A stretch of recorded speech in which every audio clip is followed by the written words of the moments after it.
سلامونه جوړ په خیر. آیا پوهیږئ چې د نن څخه 11 کاله وړاندې یعنی په 1988 میلادي کال کې یو افغان فضا ته تللی و؟ په نړۍ کې لومړنی مسلمان د افغانستان و چې فضا ته یې له ځان سره قرآن کریم وړی. دا ستره کارنامه عبدالاحد مومند ترسره کړه چې ځمکې ته په راستنېدو سره بیا په ملي اتل بدل شو. دې ماموریت ته 400 کسانو نوملیکنه کړې وه، خو یوازې 2 کسان ترې غوره او مسکو ته د لوړو زده کړو دپاره ولیږل شو. عبدالاحد مومند او محمد دوران و، خو هغه کس چې په وروستیو ټولو ازمایښتونو کې بریالی شو او فضا ته ولاړو عبدالاحد مومند و. پخواني شوروي اتحاد په کال 1988 کې د خپلو ځواکونو له وتلو یو کال وړاندې لومړی افغان د قازقستان له بایکانور فضایي اډې څخه فضا ته واستو. 11 کاله وړاندې چې کله شورویانو د میر فضایي اډې ته د یو افغان ستورمزلي د لیږلو پریکړه وکړه، نو یقینا په هیواد دننه د ډیرو خلکو لپاره له تصوره لرې او د نه منلو خبره وه. عبدالاحد مومند 2 ورځې په فضا کې و او 2 ورځې د میر فضایي تمځای کې. نوموړي د نورو ملګرو ترڅنګ خپل ماموریت ترسره کړ.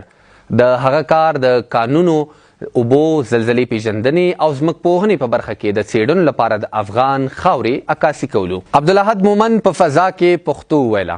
د مومند مور د خپل زوی په اړه ډیره اندېښنه درلودله، نو د هغه وخت ولسمشر ډاکټر نجیب الله ورته د خپل زوی سره د سټلایټ له لارې ټلیفوني اړیکه برابره کړه.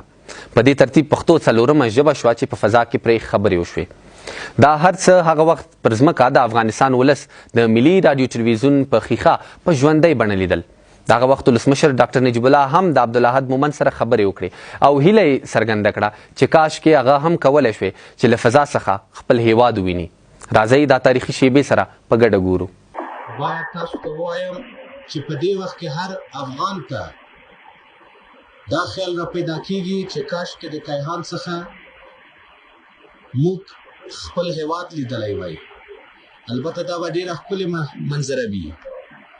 حتما افغانستان د هندوکش د لوړو څوکو چې په واورو ډکې دي او شنې ورشوګانې، شنې درې او پراخو دښتو له مخې څخه سم د لاسه ښکاري.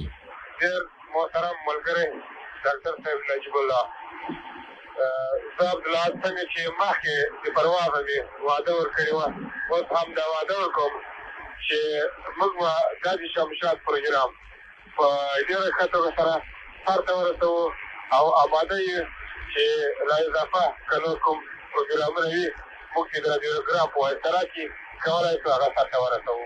تشکر. عبدالاحد مومند له فضا چې کله بیرته راوګرځېد نو په هیواد کې د ملي اتل په نوم باندې بدل شو. مومند د کابل په هوایي ډګر کې له تاوده هرکلي سره مخ شو او د ټولو لپاره یو پیژندل شوی کس شو.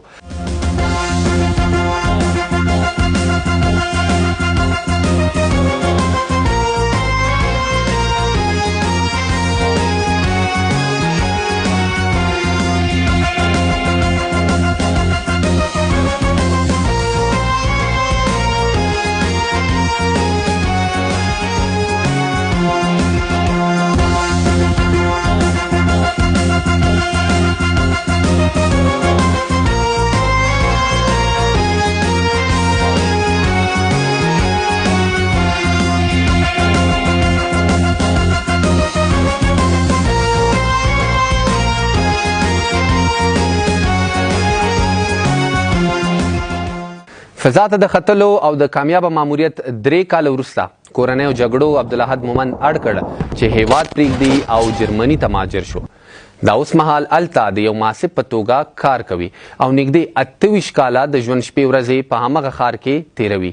دا وخت د افغانستان دا نوموتی اتل عبدالاحد مومند د ټلیفون له لارې موږ سره یو ځای شوی دی. مومند صاحب سلامونه، ډېره مننه موږ ته د وخت راکولو نه.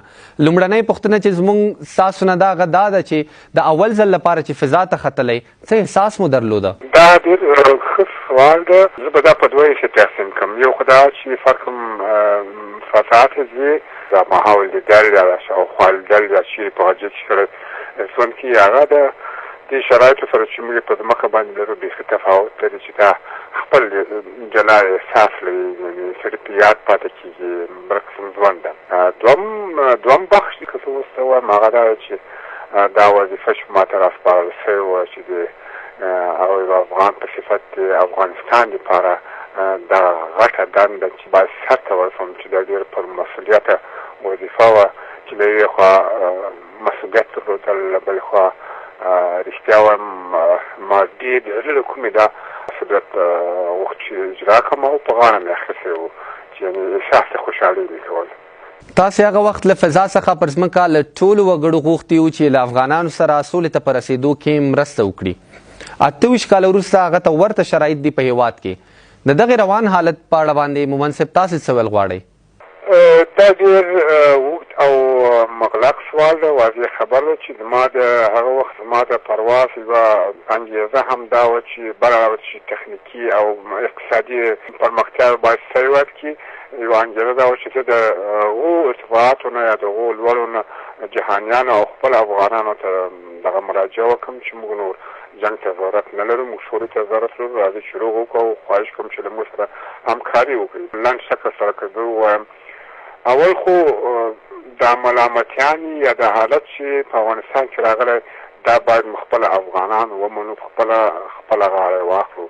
موږ دا شی باید هیر کړو چې ها پلانی ملک، پلانی وطن، پلانی حزب له موږ سره داسې کوو. که چیرې رښتیا هم په موږ باندې خپل وطن ګران وي، که رښتیا هم موږ غواړو چې خپل وطن ورسو، ګورې تاسو ننني حالت ته وګورئ څنګه به دې وطن کې به څنګه ارامي منځته راځي. زموږ ژورنالستان یا په تلویزیونو پورې تړلي دي، یا په احزابو پورې تړلي دي، یا په منطقو پورې تړلي. یعنې هغه ژورنالست په یوه تلویزیون چې کار کوي د هغه تلویزیون ختمه شي مخته دی، نه د افغانستان په ګټه باندې. زموږ ملا او طالب چې ده هغوی د شریعت کې ننوتي د تمدن نه لرې پاتې د نوارتم هغه تبلیغوي. زموږ مجاهدین صاحبان چې راغلل په نامه د اسلام باندې اسلام یې بدنام کړ، ټول وطن یې خراب کړ او خلکو له نورو هېوادو له دین سره او موږ بالاخره معلوماتي بیا راخلو په نورو ممالکو باندې اچوو چې هغوی د موږ سره داسې کړي. هغوی موږ تر څو چې موږ په واقعیت کې دا زده نه کړو چې وطن دوستي په جنګ کې نه ده، وطن دوستي په وژلو کې نه ده، وطن دوستي په وطن آبادولو کې ده. تر څو چې موږ دا زده نه کړو زه فکر نه کوم چې موږ د داسې حالت نه ووځو. دنیا موږ غلطوي. دا اوس فعلا وګورئ دا سیستم د انتخاباتو، دا سیستم چې په افغانستان کې روان ده، یو راځي په نامه د دې قوم باندې چې زه راځم دونه رایه وړم بیا به د ما دونه دغه وي حق وي، بل راځي او زه به نومونه خو هر قوم دی، که پښتون یي، که هزاره یي، که ازبک یي، که تاجک یي، نو هغه حکومتونه که منځته راشي هغه به څنګه وکولی شي چې خدمت وکړي چې هغه مخکې له مخکې نه تقسیم شوی ده. د خدای پاره د وطن مخکې له مخکې نه تقسیم ده. زه راځم دونه رایه وړم د ما دا دونه حق دی، دا قوم ما ته دونه رایه راکوي.